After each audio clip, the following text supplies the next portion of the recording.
Good morning, grade 7.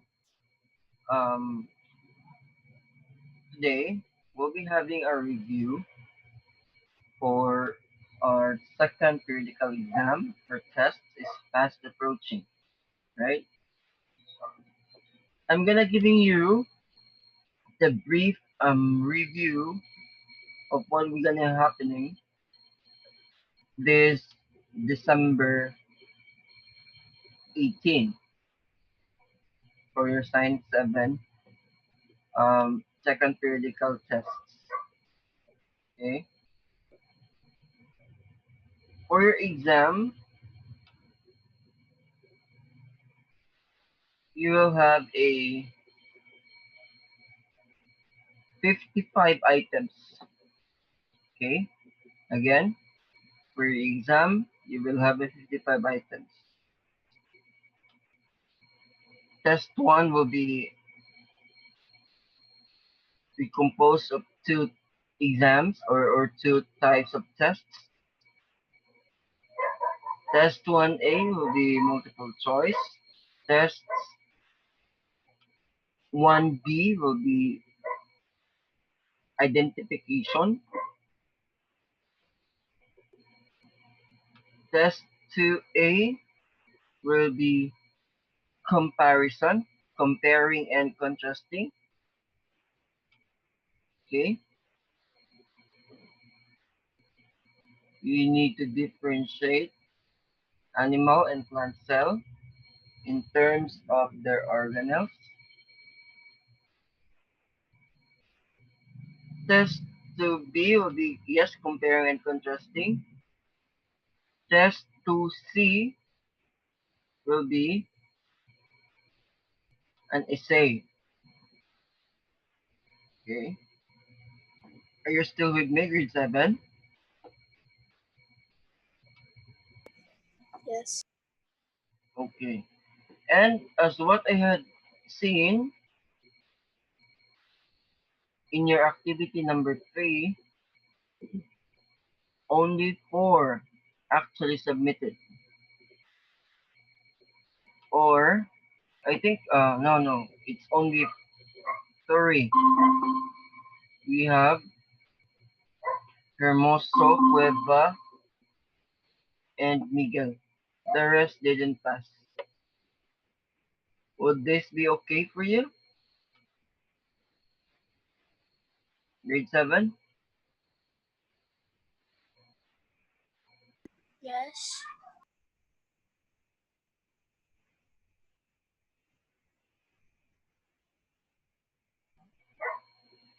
Ah, okay. So all of you here are modular or still online? Thanks for the input, Freya. I have only 3 online students in grade 7.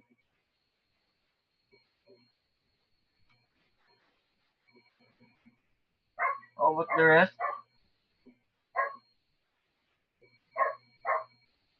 Grade 7? Oh, Levine. Levine, you're on mute, Levine. Please turn on your mic. I was gonna telling you. Okay. Levine, Yes. you didn't take activity number 3. You took them in the exam? No, I am talking about activity number 3, the cell theory. Oh, I will get it. Oh, but the rest of you guys? As activity 3? Yes.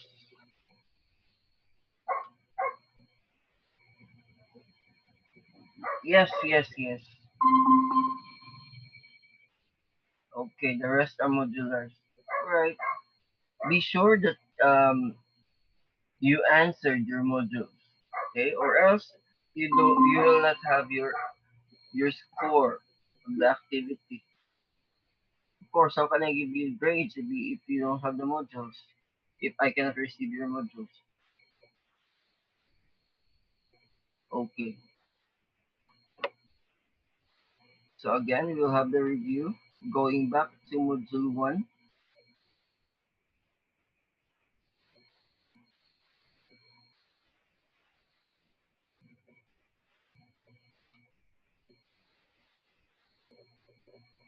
Yeah, just give me a minute or a second.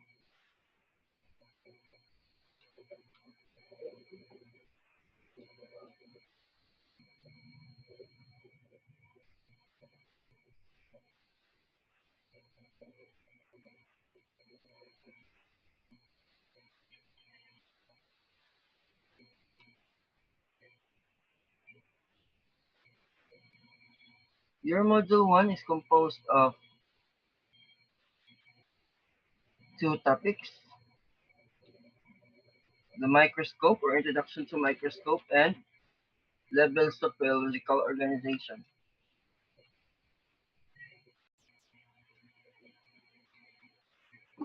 Let me share my screen. So this is our module 1, introduction to microscope. In introduction to microscope, we're talking what are the types of microscopes we have. We have the simple microscope, the first microscope, which was used by Anthony van Leeuwenhoek. Okay, this is it. The compound microscope, which has a better magnification, and compound microscope is we have also light microscope in the compound microscope and electric microscope, which uses electricity. Okay, but the magnification there is um better than the first microscope. This one, the simple microscope. Compound microscope is usually used again in laboratories, in science lab. This one, we're going to look at it. This is the light microscope, a monocular light microscope, because it uses a mirror as an illuminator. And this is an electric binocular microscope because it uses electricity or light bulb as an illuminator. Stereo microscope, it is also called as a dissecting microscope, right? This uses binocular microscopes are used to look at opaque objects or objects that are too large to be viewed with a compound microscope. So this is for dissecting. Okay, this one. So if you're going to look at the microscope, you need not to, to mount the specimen in a prepared slide. You just simply put there the specimen and automatically you can view the specimen. You can actually see this one in um, repair shops, cell phone repair shops. They're using this one. Okay, the stereotype microscope, confocal microscope. Okay, confocal microscope uses laser light to scan samples that have been dyed or stained. These samples are prepared in a slide and inserted. Then the aid of the chromatic mirror, the device produces magnified image on a computer screen. Okay? This is a confocal microscope,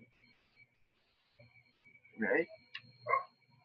Scanning electron microscope or CEM.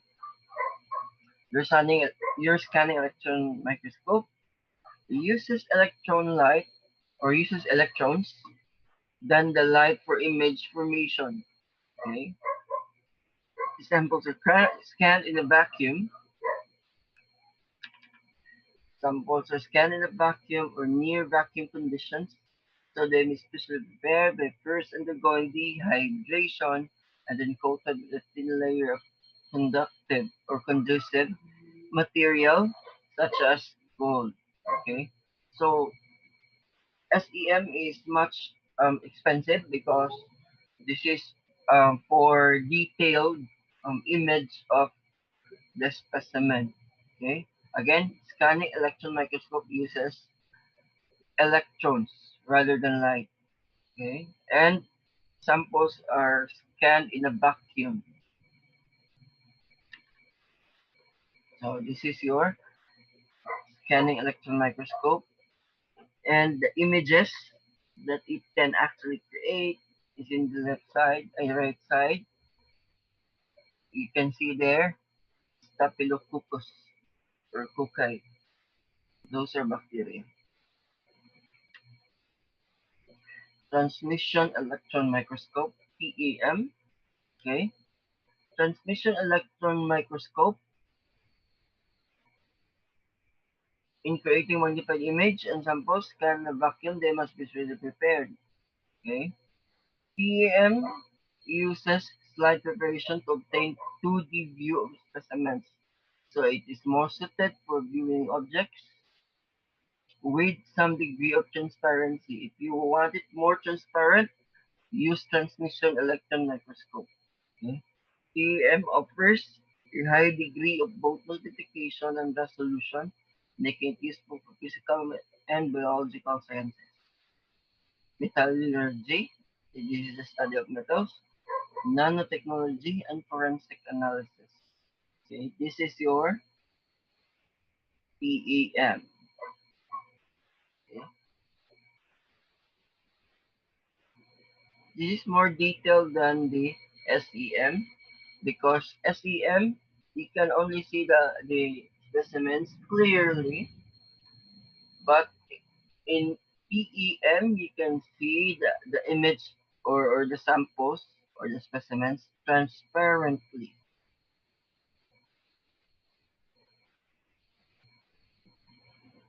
Okay, the parts of the microscope, we have the eyepiece or ocular, coarse adjustment screw or knob, body tube, fine adjustment knob, this one, the smaller one, revolving nosepiece, which holds your objectives. Objectives is composed of four. We have scanner, we have LPO, low power objective, we have HPO, high power objective, and the last one is OIO or oil immersion objective. Okay, we have the arm, stage clip, the stage that holds your prepared slides or your slides, stage. Under the stage, you can see diaphragm, which you can actually control light over there by closing and opening. Okay, you can also see inclination joint. The inclination joint, this is where you can actually tilt your microscope. The mirror, which is considered here as an illuminator, and the base, which holds the entire microscope in place. Let's have now the levels of biological organization.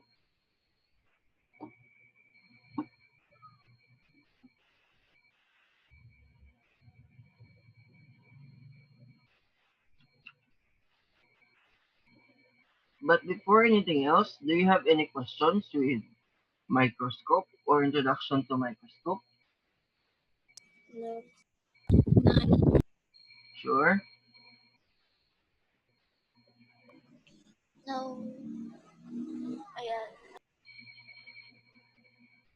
Right. Just give me a second.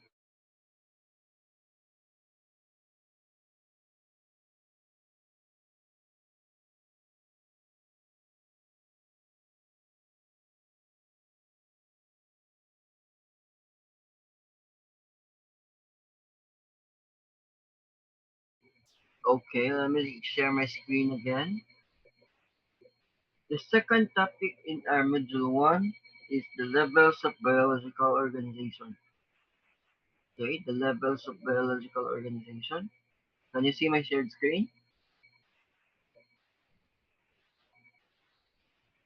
Yes. Okay, in the levels of biological organization, we will differentiate animal and plant cell. We will also um, see the characteristic of those.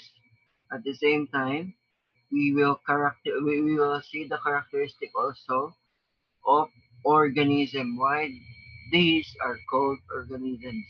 What's with them and what's with us?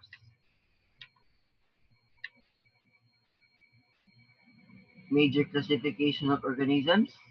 You will need to classify organisms based on their cells, based on their nutrition or the way they eat, and based on their appearance.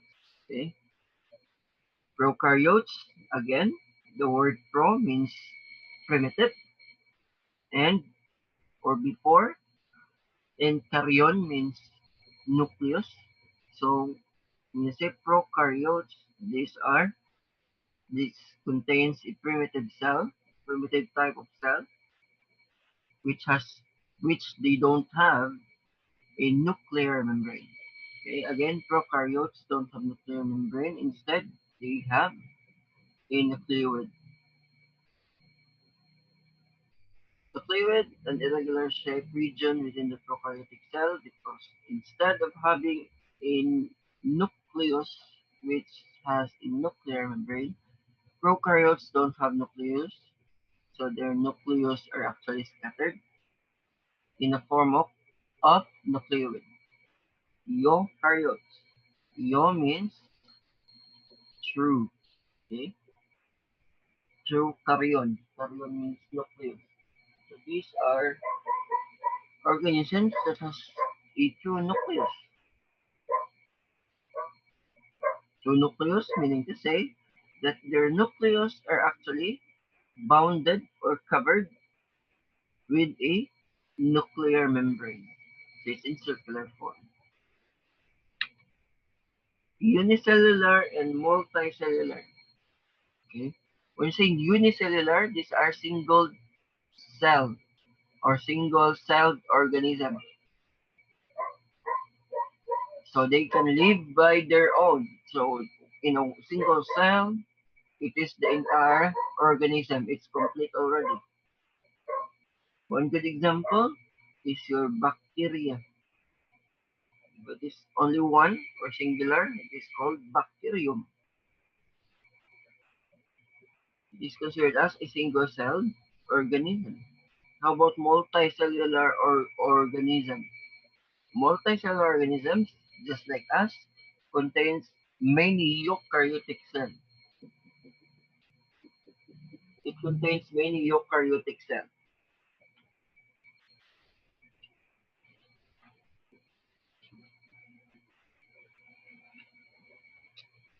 Since multicellular organisms contain many eukaryotic cells, they perform different functions. It depends upon the cell, right? Again, because multicellular organisms contains different or many eukaryotic cells, they perform different functions. And again, this will now go to the levels of biological organization. The first level of the biological organization, we have cell, which considers the basic unit of life. And these cells will go in cell differentiation to create different cells also. Remember that cells came from cells based in the cell theory. Stem cells, these are unspecialized cells that are able to develop into different types of cells by the process of cell differentiation. There are many stem cells in the embryo, but fewer in adult. Yes, that is why the healing process in in babies is faster than in adults. Okay, adult stem cells are important for the cell repair and replacement, but again, it is slower than the um, baby stem cells. Plants also have unspecialized cells similar to animal stem cells. It is called meristems or meristematic tissues. Meristematic cells are in different areas of the plant, including tips of the roots or root apical meristem and at the stems or buds. Okay, you can see buds there. These are meristematic cells. Subdivision in meristems produce different types of plant cells with specialized structures and functions. As what I had said a while ago, that um, that these cells can actually create different cells in the process of cell differentiation. Remember that these are what multicellular organisms and can create different cells. If you group now cells, it will form tissues. Okay? Groups of similar types of cells that work together to carry out specific tasks is called tissues. Okay, these tissues now will do their task, its specific task because this is now a network of different cells. Humans, like most other animals, have four main types of tissues. We have four main types of tissues. We have muscle or muscular, connective, nervous, and epithelial. Muscle tissue or muscular causes movement. Okay, connective tissue provides structure and often connects other type of tissue together. Nervous carries messages to and from the brain. It is actually located in your central nervous system. And of course, your epithelial, this is for protection. Forms a protective layer of the skin and lining of major organs and internal body cavities. Are you still with me, grade 7? Yeah. Plants also have different types of tissues. We have three main parts of plant tissues: dermal, vascular, and ground. And when you say dermal, provides protection and not produce water because remember that plants need water to survive. Okay, just like um the waxy protection in your fruits and vegetables. Now, if you're going to look at, for example, your apples is covered by a wax. That's a dermal tissue. Next, you have vascular tissue. Transfers water and nutrients from one part of the plant to another. The vascular tissue they're calling them, or they're talking there, is called the xylem and the phloem. These are the tubes, the vascular tubes of the plants. Ground tissues provide storage and support and is where photosynthesis takes place. Ground tissues, you can see ground tissues in your leaves, okay, where your the photosynthesis takes place and your chlorophyll is actually located. Now, if you group tissues, it will form an organ, okay, organs, or these are groups of tissues working together to perform a particular job. Like for example, your heart is an organ. It is composed of a network of tissues. Plants also have organs. One good example is the leaf. Okay, if you're going to look at the leaf, it has a dermal tissue because it has a covering, and that's why your lip sometimes is really shiny.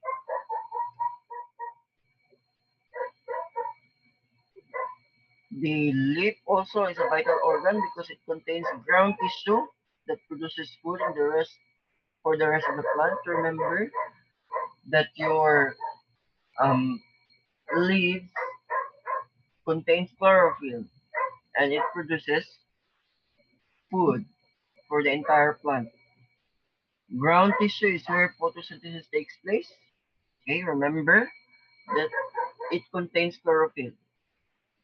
This is the site for photosynthesis. And the vascular tissue moves both produced by photosynthesis and water throughout the leaf and the rest of the plant. Yes. Now, if you group organs, it will actually create a network of organs called organ system. Okay? Organ systems are groups of different organs that work together to complete a series of tasks. Human organ systems can be made of many different organs working together. Are you still with me? Grade 7? Yeah. Turn on your camera. Again, organ systems in humans can be made of many different organs working together. One good example is the system. Another example is the respiratory system, circulatory, skeletal. Okay, what else? Endocrine system. What else? So these are organ systems. Okay, it is composed of different organs just to complete the series of tasks. Remember, one failure of an organ system might be fatal to an organism. Again, one failure of an organ system might be fatal to an organism. Like for example, uh, circulatory system. Okay. Now, the organism, the heart of an organism collapse. So what will happen to an organism? It will eventually suffer what? Cardiac arrest and tendency, the organism will die. So again, one failure of an organ system or one failure of an organ system might be fatal to an organism. Plants have two major organ systems, the shoot system and the root system. When you say shoot system, this includes the leaves, stems, and flowers, the upper part. Okay? Food and water are transported throughout the plant by the shoot system with their xylem and phloem. How about root system? This anchors the plant and takes in water and nutrients. Okay? This is in the lower part. Now, if we group organ system, it will actually create an organism. Multicellular organisms usually have many organ systems. These organ systems work together to carry out all the jobs needed for the survival of an organism. Okay? We need the organ systems in order to survive. Okay? Because it actually the gives us the needed material for survival. And again, this will now become the component of the biosphere. We are actually included in the biosphere. What is the definition of the biosphere? This is the layer of the planet where life exists. Okay? This is only layer of the planet where life exists. Because it actually gives life a support. Sure, what do you mean support? Support in the sense that it gives oxygen. Support in the sense that it actually gives food for survival. Support in the sense that it actually sustains life. Okay, again. Biosphere, this is the only layer of the planet Earth where life exists. Other than that, there's no life there. Remember that in the biosphere, it supports life by what? By giving a favorable condition to an organism. Like for example, fishes, you can see fishes in oceans, okay? Because it is now the favorable condition for the fish to live, okay? And so on. The hierarchy of life, again, from cells. If you group cells, it will form tissues. If you group tissues, it will form organ. If you group organ, it will form organ system. Now, if you group organ system, you can actually create an organism. Okay. I think we already done discussing the levels of biological organization at the same time introduction to microscope. Hopefully, you get something out of our simple discussion. And this is the second time around that I discussed the topic. Good luck for your exam. We will be discussing the second um, module by next meeting. I think that will be all for today, grade 7. Thank you for your time. Thank you for listening. And hope to see you soon. Merry Christmas, Thank you, everyone. sir. Have a good day. Have a good day, Levine. Have a nice day, Have everyone. a Thank you good and goodbye. day. All right, Levine. Bye. Thank you. Bye bye.